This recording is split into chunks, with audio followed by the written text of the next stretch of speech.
Khatri dental care, दांतों का अस्पताल, डॉक्टर अरुण खत्री, डॉक्टर नीलिमा बर्डे खत्री। समय सुबह 9 बजे से रात्रि 8 बजे तक। सभी प्रकार के कॉस्मेटिक डेंटल ट्रीटमेंट उपलब्ध। हमारा पता Khatri dental care, union bank of India के बाजू से, राय चौराहा, दम। हड्डी फ्रैक्चर, जोड़ एवं रीढ़ की हड्डी रोग विशेषज्ञ एवं सर्जन डॉक्टर रविंद्र चौरसिया। समय सुबह 11 बजे से शाम 4 बजे तक, शाम 6 बजे से रात्रि 8:30 तक। मिलने का स्थान विजयनगर गेट के बाजू से, बालाकोट रोड, दम। मध्य प्रदेश की पंचायतों की तकदीर और स्वरूप अब बदल जाएगा और गांव की सरकारें सक्षम और समृद्ध होने वाली हैं, क्योंकि अब सरकार का फोकस इस दिशा में है और जल्दी ही इसके परिणाम भी सामने आएंगे।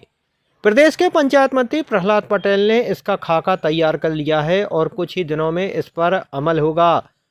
देश की समृद्धि में गांव की सरकार यानी ग्राम पंचायतों का अहम किरदार रहता है और माना जाता है कि सबसे छोटी दिखने वाली इकाई पंचायत सबसे महत्वपूर्ण इकाई साबित होती है। मध्य प्रदेश में मोहन सरकार के गठन के बाद पंचायती राज व्यवस्था में कई परिवर्तन हुए। सरकार और खास तौर पर पंचायत विभाग में कुछ पाबंदियां लगाईं तो कुछ नियमों में फेरबदल भी किए, लेकिन इस बदलाव के बीच अब गांव को विकसित करने का नया प्लान सरकार ने तैयार कर लिया है। प्रदेश के पंचायत मंत्री प्रहलाद पटेल ने इस प्लान को गांव के विकास का बड़ा प्लान करार दिया है। मंत्री पटेल के मुताबिक सरकार ने 4 महीनों तक मनरेगा की राशि जारी करने पर रोक लगाई थी, जिसका तमाम सरपंचों ने स्वागत किया और धैर्य से काम लिया और प्रदेश में अधूरे पड़े 2 लाख से ज़्यादा काम इस अवधि में पूरे हुए हैं। अब सरकार नए सिरे से मनरेगा के कामों को खोल रही है। अब तक जिला स्तर पर इसका निर्णय होता था, लेकिन अब ब्लॉक स्तर पर इसका निर्णय होगा।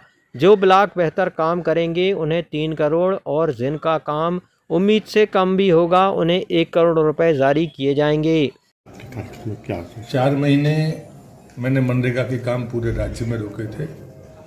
राज्य के सरपंचों ने बिना नाराजी बताए उस निर्णय के साथ अपनी सहभागिता की है, तो मैं सभी सरपंचों को धन्यवाद देता हूँ। लेकिन मैं उनको बताना चाहता हूँ उनके संयम के कारण 2,48,000 अधूरे काम पूरे हुए, अभी भी बाकी है। लेकिन उसके ठीक 20 दिन पहले अभी मैंने खेत सड़क, खेत तालाब और ग्रेवल रोड इसके काम खोले हैं और जिनका रेशो जिले में तय होता था वो ब्लॉक में होगा। तो कोई ब्लॉक अगर अच्छा काम कर रहा है तो उसको पैसे मिलेंगे।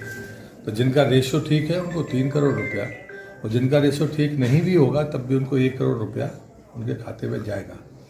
मेरा आग्रह यही है कि पैसे का सदुपयोग हो और हम ऐसी परिसंपत्तियां बनाएं। नए दौर में अब प्रदेश की 1250 से ज़्यादा पंचायतों के भवनों का स्वरूप भी बदल जाएगा।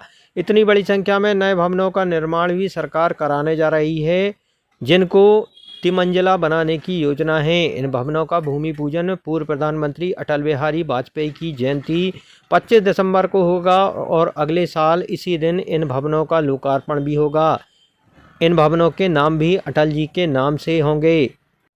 दूसरा जो बड़ा फैसला है वो है लगभग 1250 नए पंचायत भवन बनाना। उसकी हमने डिज़ाइन भी बदली है। अब जो पंचायत भवन बनेगा उसके ऊपर 2 मंजिल और जा सकती है। तो 25 साल 30 साल बाद अगर कभी ज़रूरत पड़ती है तो आप उसके ऊपर बना सकते हैं। वो डिज़ाइन का हिस्सा है।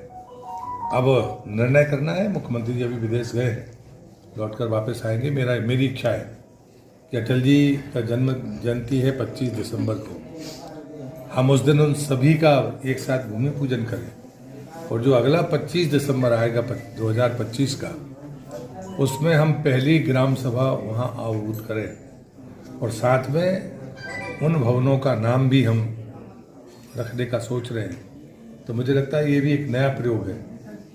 2.5 साल बाद पंचायत के चुनाव होंगे। ऐसी कोई पंचायत नहीं होनी चाहिए जहाँ पर पंचायत भवन ना हो। अगर जर्जर है तो आने वाले आगामी 4 महीनों में हम डिसमेंटल करने की सूची जारी करेंगे।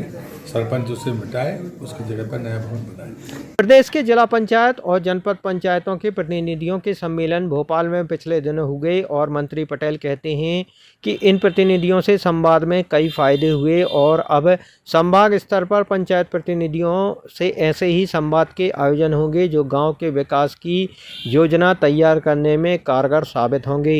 हमने जिला पंचायत सदस्य और जनपद अध्यक्ष तक की कॉन्फ्रेंस की है।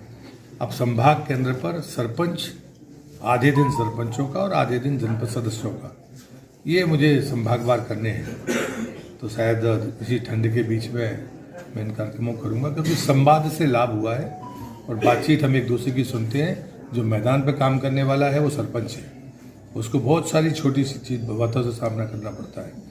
उनके जो सुझाव आएंगे वो सरकार मानेगी। भाई साहब, एक विषय और आ रहा है कि 5000 की आबादी वाले कोई जो ग्राम हैं उनको हम मैं कहता हूँ, मैं इस बात का हिमायती हूँ कि हमारी जल जीवन मिशन की योजना है, हमारे पंचायत का सोलर जितना भी प्रकाश की का खर्चा है वो पंचायत खुद सौर ऊर्जा से पूरा करे, और अगर ज़मीन ज़्यादा है तो उसको बेचे और अपने इनकम करके पंचायत का लाभ करें। ये भारत सरकार का संकल्प भी है और ये संकल्प पूरा होगा।